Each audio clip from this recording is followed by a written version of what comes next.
One of the really interesting and significant things that Monet did, starting pretty early, 1869, was to go to a site, a place, and make multiples of it, to look at it from different vantage points, to paint the kind of color relationships, the qualities of light and shadow under different conditions.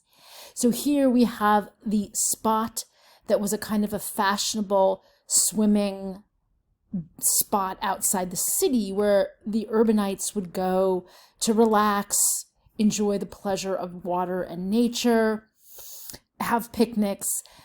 The subject sort of dissolves into this complex orchestration of sunlight and shade, of color against color.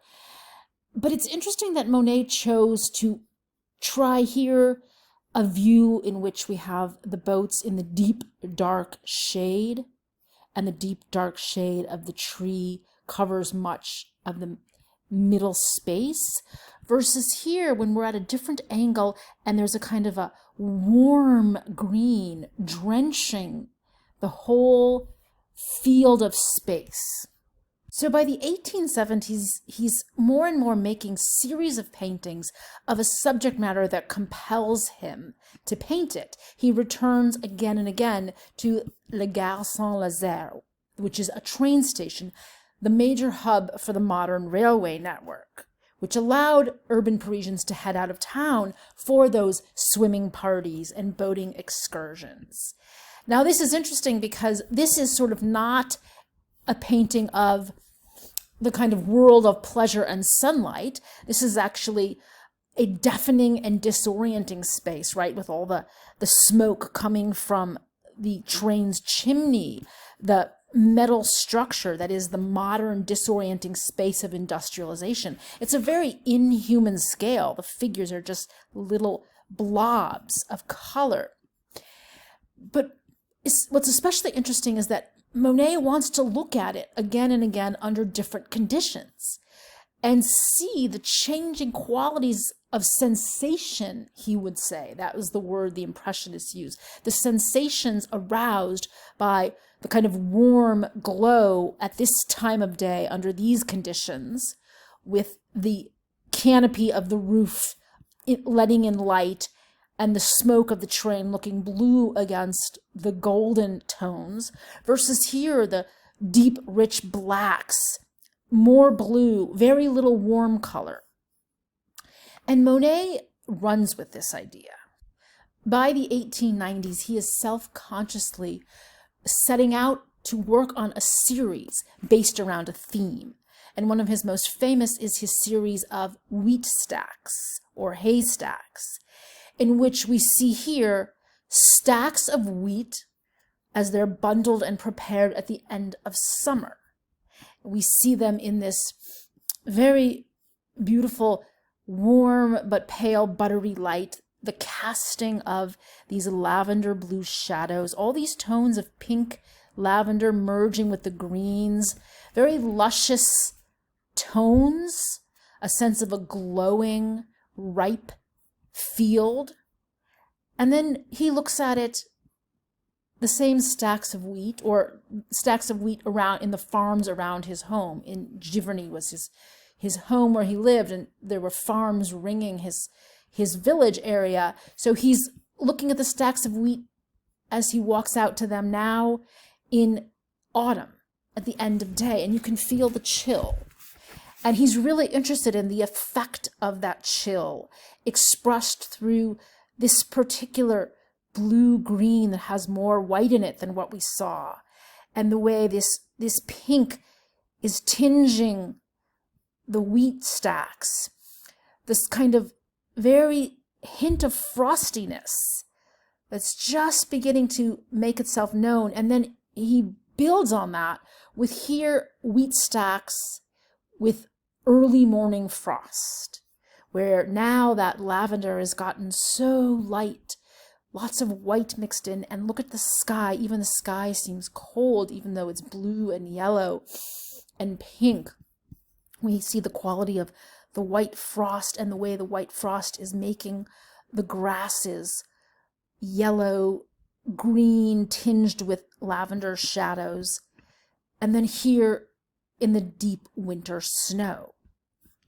Through 1890 and 1891, he's working on this series of multiple haystacks in the field, and as well as at several easels set up in his studio at home, so he can look at the relationships of color changing from one moment to the next, looking at the harmonies of the color within the canvases and across the canvases. He's done something really quite brilliant, and this series of haystacks or wheat stacks will be among his most famous achievements. They will actually be exhibited together in a gallery that will, this exhibition at this gallery will make him financially successful. But they're also incredibly famous for sort of what they're showing to artists and what they tell us about the time. He does the same thing, a series of the changing light, the changing colors, warm and cool, different conditions of sunlight at different times of day in Rouen Cathedral. So he's setting up a constant and a variable.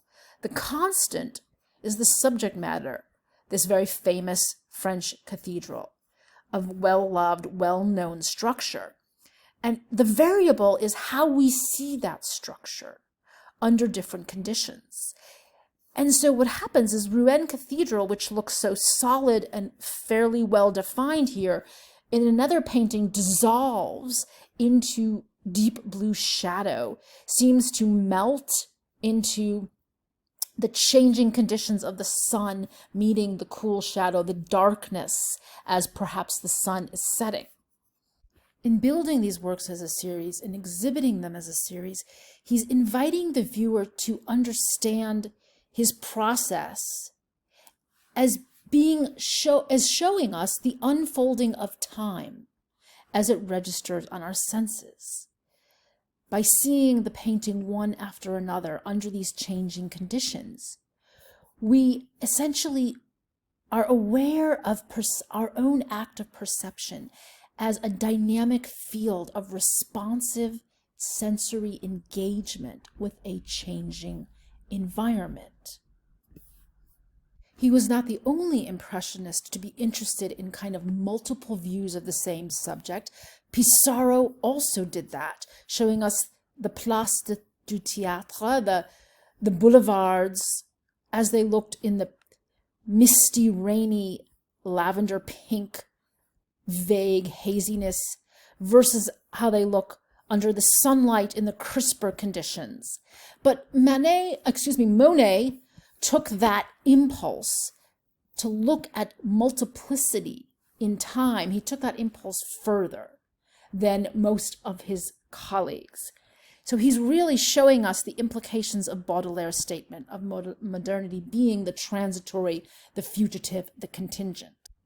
Impressionists were also responding to photography, which by this time was becoming much, much more a technology capable of instantaneous impressions, instantaneous moments. An artist like Caillebotte is responding to photography's ability to kind of capture the very moment that this guy is stepping across the cobblestone and to cut off some figures as it plunges our eye deep into space elsewhere. Here's a photograph taken in 1859, a rainy day on Broadway in New York. And look at how we actually get the man's moment of stepping across the puddle onto the curb. Photography had by this time advanced so that it could actually do this kind of a snapshot, instantaneous moment. That was a big change from where photography started in 1838, when all of the movement on the street was vanished from the photograph except for the person who stood long enough for his shoe to be shined. That was a slow exposure time. But now, Edward Anthony can use film speeds with exposure times that allow him to capture an instant. And this is actually leading to a new interest in time, in the moment. This is what will be called the snapshot aesthetic, and actually the ability to see motion through a series. This is a moment in the 1870s when an American photographer, Edward Muybridge, documents the movement of horse limbs and the speed of a gallop. Photography is now showing things that are too fast for the naked eye. He was hired by a California business tycoon named Leland Stanford, yes, the founder of Stanford University, to settle a bet, which was, does a galloping horse lift all four of its limbs off the ground when it gallops? But beyond that question, the point here is that photography was part of a sense that time itself is being imaged differently, experienced differently, is actually being chopped up into smaller bits, and that time is being conquered by technology. As shutter speeds accelerate, but then ultimately, very soon, we will get the automobile, the aeroplane, and we will have a sense of the human experience of time moving differently.